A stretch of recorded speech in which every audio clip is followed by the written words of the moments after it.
नमस्कार विद्यार्थी मित्रांनो, मी शंकर हरिचंद चव्हाण सर अमरावतीवरून तुमचं सर्वांचं आपल्या या यूट्यूब चॅनलवर स्वागत आहे। विद्यार्थी मित्रांनो, आजच्या सेशनमध्ये आपण 2019मध्ये जी तलाठी भरती झाली होती आणि या तलाठी भरतीमध्ये तलाठीचे ऑनलाईन पेपर झाले होते। हे ऑनलाईन जे काही झालेली जे काही पेपर आहे त्यामधील आपण तलाठीसाठी आलेले प्रश्न व त्यांची उत्तरं याबाबत स्पष्टीकरण बघूया। आजच्या सेशनला आपण सुरुवात करूया। बघा, पहिला प्रश्न होता, आजीने नातीला गोष्ट सांगितली।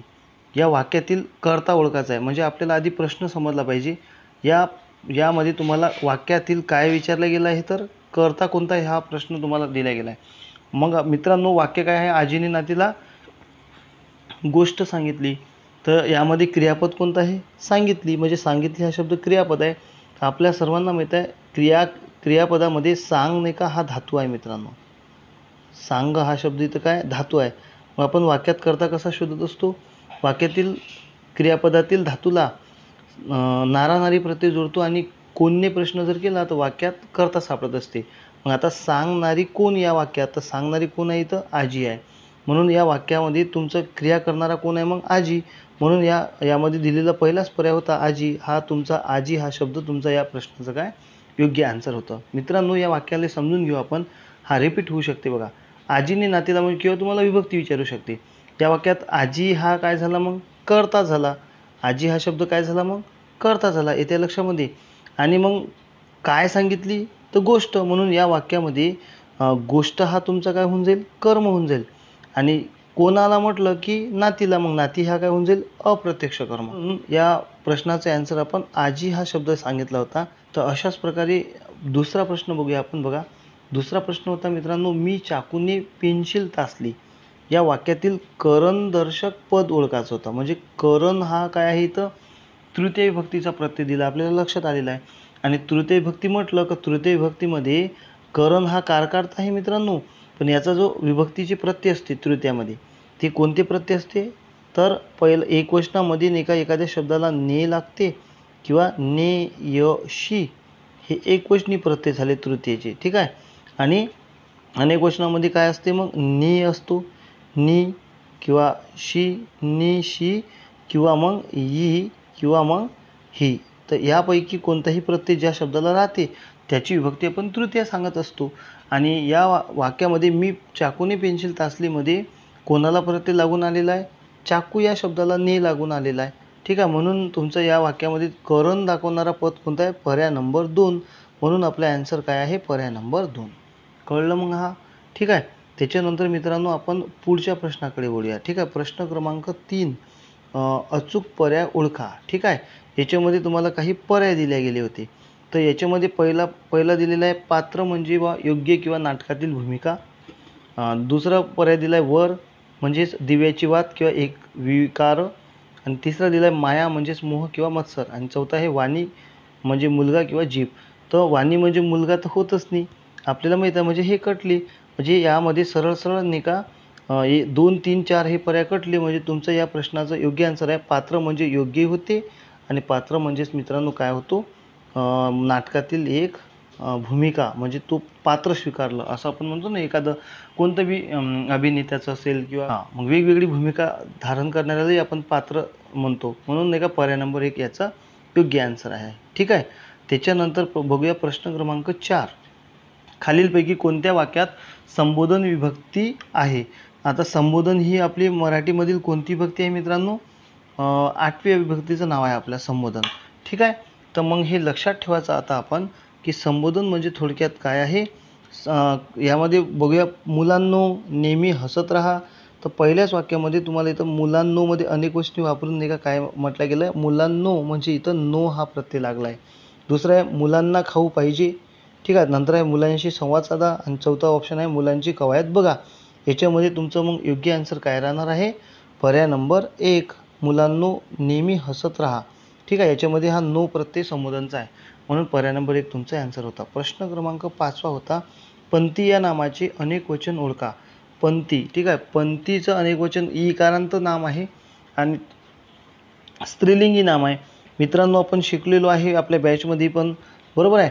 ईकारांत जेव्हा नाम राहते तर ईकारांत स्त्रीलिंगी नामाचं अनेक वचन हे ईकारांत जो काही शब्द असतो ईकारांत, त्या ईकारांताचं अनेकवचन मित्रांनो याकारांत होत असते. याकारांत, ईकारांताचं याकारांत म्हणजे विल्यांटी नगून य जोडन त्याला. तर पणजी हे चुकीचं आहे. पणतू हे तर लागूच नाही होत. आणि पणत्या, पंथीचं पंत्या हे अनेकवचन आहे, म्हणून पर्याय नंबर तुमचा तिसराच इथे ॲन्सर आणि आहे. तर इथं हे नचा इथं विचार करायचा, म्हणून हा इथं चौथा पर्याय चुकला होता. ठीक आहे, हा चौथा पर्याय चुकीचा होता आणि तुमचा योग्य आन्सर काय राहणार आहे, पर्याय नंबर 3 हे तर योग्य आन्सर राहणार आहे. चला पुढच्या प्रश्नाकडे बघूया आपण. हां, पुढचा प्रश्न आहे 6वा प्रश्न. आयत्या बिळात नागोबा या म्हणीचा अर्थ. या म्हणीचा अर्थ काय होतो हे इथं सांगायचं होतं. तर मित्रांनो लक्ष द्या. पहिला ऑप्शन होता, म्हणजे असे 4 ऑप्शन दिले. पहिला ऑप्शन आहे एखाद्या गोष्टीचा अतिरेक करणे. दुसरा ऑप्शन आहे दुसऱ्याने स्वतःसाठी केलेल्या गोष्टीचा आयता फायदा मिळवणे. तिसरा होतं नागपंचमीचा सण साजरा करणे. आणि चौथा आहे नागाची बीड बुजून टाकणे. तर आयत्या बिळात नागोबा म्हणजे सरळ सरळ इथं नाही का मित्रांनो पर्याय नंबर 2 नाही का या प्रश्नाचं ॲन्सर आपल्याला सांगता येईल. किंवा एखादा आयत्या बिळात नागोबा असणं म्हणजे मेहनत करणारा एक व्यक्ती आहे आणि त्याचा फायदा त्याला न मिळता दुसऱ्याला भलत्यालाच मिळणं, म्हणजे पर्याय नंबर 2 तुमचे आन्सर आहे की दुसऱ्याने स्वतःसाठी केलेल्या गोष्टीचा आयता फायदा मिळवणे, हे या प्रश्नाचं ॲन्सर होतं. पुढचा प्रश्न आहे आपला मित्रांनो, पुढील अचूक अर्थाच्या पर्याय निवडा. पहिला आहे काप म्हणजे पारदर्शक वस्तू. त्याच्यानंतर आहे पर्याय नंबर 2 काप म्हणजे कानातील दागिना. त्याच्यानंतर मित्रांनो काप म्हणजे विड्यातील पदार्थ आणि काप म्हणजे तांबड्या रंगाची माती, चौथा ऑप्शन होता. याचं नाही का योग्य आन्सर काय आहे, चला सांगा मग काय आहे. मग पर्याय नंबर 2 काप म्हणजेच कानातील दागिना. ठीक आहे, हां अशा प्रकारे. तर त्याच्यानंतरचा प्रश्न आहे 8वा. घरोघरी मातीच्या चुली या म्हणीचा अर्थ सांगा. तुम्हाला नाही का आता अलीकडे आता नाही का आपल्याला सर्वांना माहीत आहे तलाठी नाही का IBPS आणि TCS अंतर्गत म्हणजे TCS अंतर्गत होणार आहे. त्याच्यामुळं TCSमध्ये काय असते तर म्हणी किंवा त्याचबरोबर समानार्थी शब्द, समवाचक शब्द, अलंकारिक शब्द, ध्वनिदर्शक शब्द, अभ्यस्त वगैरे शब्द हे थोडंसं जास्त विचारले जात असते. त्याच्यामुळं बाकी व्याकरण काय चेंज होणार नाही. ज्या अँगलनं भरपूर लोक सांगतात TCS घेणार आहे म्हणजे एकदम तुम्हाला तणाव आल्यासारखं असं वातावरण बनवलं जात आहे, तसं काहीच नाही होणार. TCS जरी घेत असेल तरी तुमच्या पदाचं जे काही काठिण्य पातळी असते त्या पदाच्या काठिण्य पातळीनुसार सिलॅबसच्या बाहेर तुम्हाला क्वेश्चन विचारल्या नाही जाणार मित्रांनो. व्याकरण हे सिलॅबसवरच येईल. ठीक आहे, आणि बाकीचा जो काही शब्दार्थाचा भाग ॲड होऊ शकतो त्याच्यासाठी मी खूप साऱ्या ट्रिक्स पण बनवल्या आहे. आपल्याला आपल्या चॅनलला तुम्ही सबस्क्राईब करून टाका. याच्यावर मी ते ट्रिक्स स्वरूपात सर्व टाकणार आहे. आणि समवाचक वगैरे जे काही शब्द आहे शब्दसंग्रहाचा तोसुद्धा इथून पुढं चालूच राहणार आहे या व्हिडिओमध्ये. 8वा प्रश्न होता घरोघरी मातीच्या चुली या म्हणीचा अर्थ काय होते. तर आपण ऑप्शन वाचूया बघा. पहिला ऑप्शन होता चुलीवर स्वयंपाक करणे. दुसरा आहे सर्वत्र सारखीच परिस्थिती अनुभवास येणे. घरावर संकट येणे. घरातील स्त्रियांना समानतेची वागणूक नसणे. तर इथं आपण थोडं जर विचार केला ना तर आपला ॲन्सर इथं आपल्याला मिळून जाते. पर्याय नंबर काय आहे मग सांगा काय असेल मग पर्याय नंबर 2 अगदी बरोबर आहे. सर्वत्र सारखीच परिस्थिती अनुभवास येणे म्हणजे घरोघरी मातीच्या चुली अशा प्रकारे इथं ही म्हण लागू होती या अर्थाला. मित्रांनो त्याच्यानंतर लक्षात ठेवायचं आहे प्रश्न क्रमांक 9वा.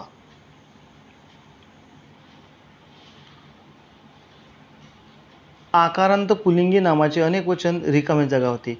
सोपी प्रश्न होता मित्रांनो. आपण शिकलो आहे आकारांत म्हणजे ज्या शब्दाला काना असते त्याचं पुल्लिंगी नाम, म्हणजे जसं उदाहरणार्थ कुत्रा हा नाम आहे. मग कुत्रा या नामाला कुत्रा हा जो नाम आहे तर कुत्रा हा आकारांत नाम आहे. येत्या लक्षामध्ये आ म्हणजे हे बघा हा इथं काना लागला हा आ आहे. आकारांत आहे याचं अनेक वचन काय होत असते एकारांत होत असते. जो शब्द आकारांत असतो ना आकारांत त्याचं अनेक वचन एकारांत होते म्हणजे याच्याबद्दल मात्रा येते म्हणजे कुत्राचं अनेक वचन काय होते मग कुत्रे कुत्रे होते. मग आता यामध्ये आपल्याला लक्षात ठेवायला एकारांत म्हणजे पर्याय नंबर काय 1 नंबर तुमचा ॲन्सर इथं बरोबर आहे एकारांत. येते लक्षामध्ये. ठीक आहे, त्याच्यानंतरचा प्रश्न आहे 10वा. ओटीत घालणे या वाक्यप्रचाराचा अर्थ काय होतो.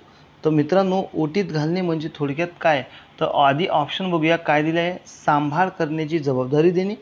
दुसरा आहे ओटी भरणे. तिसरा आहे दत्तक देणे. चौथा ऑप्शन होता ओटी भरण्याचा कार्यक्रम असणे. तर याचं योग्य आन्सर आहे पर्याय नंबर 1 सांभाळ करण्याची जबाबदारी देणे म्हणजे ओटी भरणे ओटी घालणे. ठीक आहे, त्याच्यानंतरचा प्रश्न होता 11वा प्रश्न आहे मित्रांनो, रामाला दूध आवडते या वाक्यातील कर्ता ओळखा.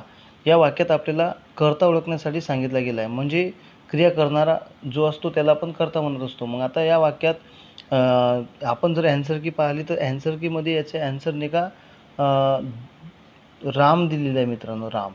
परंतु जर विचार केला आपण आवडते, आपण नाही का वाक्यात कर्ता कशा शोधत असतो, वाक्यातील जो क्रियापद असते त्या क्रियापदात आपण धातू काढत असतो. या आवडते हा जो क्रियापद आहे याच्यामध्ये धातू जो आहे ना, धातू, तर धातू कोण आहे याच्यामध्ये, आवड. आवड हा या वाक्यामध्ये धातू आहे. मग आता आवड या धातूला आपण काय करत असतो, नारा किंवा नारी जोडत असतो. मग आवडणारा कोण, आवडणारा कोण, कोणनं आपण जर प्रश्न केला तर वाक्यात आपल्याला कर्ता भेटत असते. मग आवडणारा कोण असं आपण यामध्ये जर प्रश्न विचारला तर आवडणारा कोण, तर इथं दूध आहे म्हणून याचे ॲन्सर दूध यायला पाहिजे, परंतु ॲन्सर कीमध्ये राम दिलं गेलं होतं. ठीक आहे. तर हे इथं लक्षात ठेवजा तुम्ही पण. ठीक आहे. आता बघा वाक्य याच्यानंतर नंतरचा प्रश्न बघूया आपण. प्रश्न क्रमांक 12, पुण्याहून आईचे पत्र आले या वाक्यामध्ये आपल्याला अधोरेखित शब्दाची विभक्ती सांगा. तर आपल्याला अधोरेखित करून दिलेलं होतं पुण्याहून. तर हून या पुण्याला या ठिकाणाला हून प्रत्यय जोडला आहे. हून प्रत्यय जिथं आपण जोडत असतो त्याची विभक्ती आपण सांगत असतो काय, ऑप्शन बघा, द्वितीय, तृतीय, चतुर्थी, पंचमी. तर याचे ॲन्सर काय होतं मग येत्या लक्षामध्ये, पंचमी. ठीक आहे. त्याच्यानंतर मित्रांनो 13वा प्रश्न, देवघर या शब्दाची लिंग सांगा. देवघर या शब्दाची लिंग काय आहे.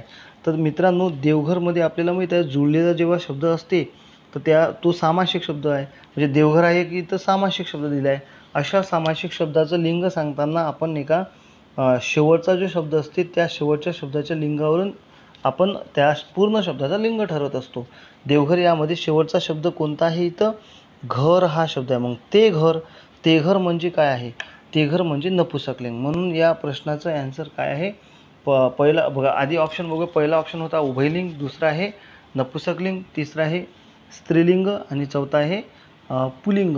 तर घर म्हणजे ते घर असा उल्लेख होतो. म्हणून या 13व्या प्रश्नाचं योग्य ॲन्सर नाही का पर्याय नंबर 2 आहे, उभयलिंग. ठीक आहे. त्याच्यानंतर 14वा प्रश्न बघूया. गवळी धार काढतो या वाक्यातील कर्ता म्हणजे हा इथं चुकलेला आहे. इथं नाही का हा शब्द होता कर्ता. वाक्यात कर्ता म्हणजे क्रिया करणारा कोण आहे हे ओळखायचं होतं. तर गवळी धार काढतो, काढणारा कोण आहे, गवळी. म्हणून या 14व्या प्रश्नाचे ॲन्सर काय आहे, पर्याय नंबर 2 गवळी हा शब्द. ठीक आहे. 15वा प्रश्न बघा, तृतीय विभक्तीचा कारकर्ता सांगा. एकदम सोपी हा प्रश्न होता मित्रांनो. पहिला ऑप्शन दिला होता अपादान, नंतर होता कर्म, तिसरा आहे करण आणि नंतर आहे चौथा संबंध. तर एवढं सारं हे वाचायचं काम नाही आहे. आपल्याला जर तृतीय विभक्तीचं कारकर्ता माहीत असेल तर सरळच ॲन्सर आपण सांगणार पर्याय नंबर 3 करण. कारण तृतीयचा कारकर्ता करण असते आणि विभक्तीचे प्रत्यय नेशी असतात. 16वा प्रश्न आहे, अंथरूण पाहून पाय पसरावे या म्हणीचा अर्थ काय. 4 ऑप्शन दिले आहे. पहिला आहे क्षुल्लक गोष्टीच्या मोबदल्यात मोठा लाभ करून घेणे. दुसरा आपली वस्तू एखाद्या गरजू व्यक्तीस देणे. तिसरा होता संधीचा फायदा घेणे. चौथा ऑप्शन होता आपल्या ऐपतीप्रमाणे खर्च करणे. तर या 16व्या प्रश्नाचा ॲन्सर आहे पर्याय नंबर 4 बरोबर, आपल्या ऐपतीप्रमाणे खर्च करणे म्हणजेच अंथरूण पाहून पाय पसरवणे असं हे याचे ॲन्सर होते, लक्षात ठेवा. 17वा प्रश्न होता, मी नदीच्या काठाने फिरायला गेलो. या वाक्यातील काठाने इथं म्हणजे स्पष्ट दिलं आहे का या वाक्यामध्ये जो काठाने शब्द आला आहे या शब्दात कोणत्या विभक्तीचा प्रत्यय आलेला आहे, ने प्रत्यय आला आहे. ने प्रत्यय कोणत्या विभक्तीचा असते, तृतीय. म्हणून याचं ॲन्सर काय येईल, पर्याय नंबर चला कोणता, पर्याय नंबर 3. पर्याय नंबर 3 बरोबर येईल याचं ॲन्सर, तृतीय विभक्ती. पुढचा प्रश्न आहे मित्रांनो, प्रश्न क्रमांक 18वा. क्रियापदावरून ती क्रिया केव्हा घडते याचा बोध होतो, ज्यामुळे होतो त्याला काय म्हणतात. मग आता बघा क्रियापदावरून ती क्रिया केव्हा घडते याचा बोध आपल्याला ज्यामुळे होतो त्याला आपण नाही का मित्रांनो काय म्हणत असतो, काळ. ठीक आहे. इथं हे प्रश्नामध्ये टायपिंगवाल्यांकडून झालं असेल ते थोडंसं. तिथं नाही का क्रिया कधी घडते याची माहिती जेव्हा मिळते आपल्याला त्याला आपण काळ म्हणत असतो. ठीक आहे. त्याच्यानंतर बघा 19वा प्रश्न, कोणत्या दोन विभक्तीचे प्रत्यय सारखे आहे? आता सर्वांनाच माहीत आहे यामध्ये तृतीया आणि चतुर्थी. तृतीयात नियेशी असते आणि चतुर्थीत सलाती सलानाते.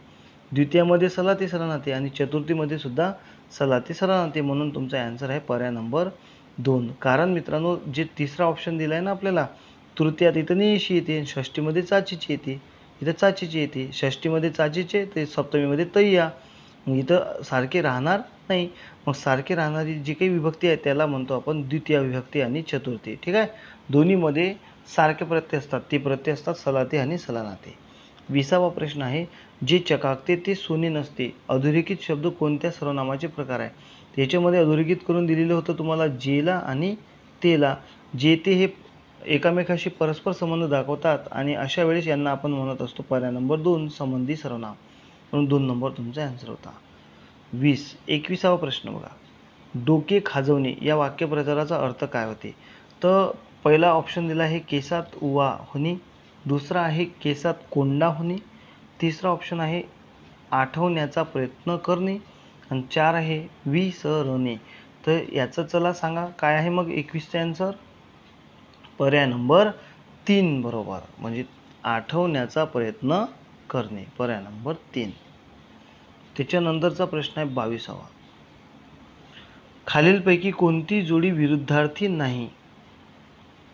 नंबर 1 निर्मळचा आहे मळका, दुसरा न्यूनताचा आहे सुबता आणि तिसरा आहे निष्कामचा आहे सकाम आणि नैसर्गिकचा आहे कृत्रिम. तर याच्यामध्ये कोणती जोडी चुकीची आहे मग? पर्याय क्रमांक 2 न्यूनता आणि सुप्ता हे इथं काय दिल्या गेल्या आहे? चुकीची जोडी लावल्या गेली आहे. ठीक आहे, बाकीचे बरोबर आहे. म्हणून त्याचा आन्सर 2 नंबर आहे. 23 आपण स्वतः 2 शब्द बोला, अधोरेखित शब्दाचा सर्वनाम ओळखा. इथं आपण या शब्दाला अंडरलाईन करून दिलेलं आहे मित्रांनो. तुम्हाला हे होऊ शकते तुम्ही वाचल्या गेलं असन. या वाक्यात आपण म्हणजे कोण? बोलणारे व्यक्ती. म्हणजे बोलणाऱ्या व्यक्तीला आपण काय म्हणत असतो? प्रथम पुरुषवाचक, म्हणजे पुरुषवाचक सर्वनाम हा तुमचा आन्सर यायला पाहिजे. याच्यामध्ये आपणला अंडरलाईन केलं आहे आणि कर्त्याच्या नंतर स्वतः हा शब्द वापरला. स्वतःला अंडरलाईन असतं तर आत्मवाचक आलं असतं. मग इथं आपणला अंडरलाईन आला म्हणजे तो पुरुषवाचक सर्वनाम आहे. ठीक आहे. ऑप्शन पण दिले आहे पुरुषवाचक सर्वनाम, दर्शक सर्वनाम, अनिश्चित आणि सामान्य. तर याचा आन्सर आहे पर्याय नंबर 1 पुरुषवाचक सर्वनाम. 24वा प्रश्न, उत्रंड हा शब्द खालीलपैकी कोणत्या पर्यायासाठी वापरला जातो? तर उत्रंडसाठी म्हणजे हा समूहवाचक शब्द आहे मित्रांनो. तर यामध्ये पहिलं दिलं आहे गवत, गवताची गंजी असते, वस्तूचा संच, मडक्यांचा उत्रंड असते, म्हणून 3 नंबर तुमचा आन्सर येईल. लाकडाची मुळी असते. ठीक आहे. म्हणजे बघा विचारण्याची पद्धत बघा, प्रश्न कसे मूळ रूपात विचारले गेले वाक्य स्वरूप सोडून. तर समूहवाचक शब्दाचा व्हिडिओसुद्धा आपल्या चॅनलवर आहे टाकलेला. अलंकार, ध्वनिदर्शक हे सर्व आता मी बनवणारच आहे व्हिडिओ. चॅनलला जॉईन करा, आपल्या सबस्क्राईब करा. ठीक आहे. आणि मित्रांना शेअर करा. बघा मित्रांनो त्याच्यानंतरचा प्रश्न आहे 25वा, ढीग हा समूहदर्शक शब्द कशासाठी वापरला जात नाही? कशासाठी वापरला जात नाही म्हटलं आहे, शेवटचा शब्द मत आहे. म्हणजे याचा अर्थ आहे 4 पैकी 3 घटकाला तो समूहवाचक शब्द ढीग हा शब्द वापरला जाते, एकाला कोणत्या तरी घटकाला वापरला नाही जातं. बघा विटांचा पण ढीग असते, कलिंगडाचा ढीग, नारळाची ढीग राहते का? नारळाची पण ढीग राहते आणि नाण्यांची चळत राहते. नाण्याची काय असते? चळत. ठीक आहे, लक्षात ठेवा चळत. म्हणून नाही का तुमचा इथं नसलेला जो पर्याय सांगायचा होता आपल्याला, म्हणून नसलेला पर्याय नंबर 4 तुमचा आन्सर आहे. अशा प्रकारे या सेशनमध्ये आपण तलाठीला ऑनलाईन मार्फत जे काही एक्झाम झाली होती 2019मध्ये त्यामधील काही प्रश्नांवर आपण चर्चा केली. असेच प्रश्न पुढच्या सेशनमध्ये मी घेऊन येणार आहे. चॅनलला सबस्क्राईब करा. धन्यवाद.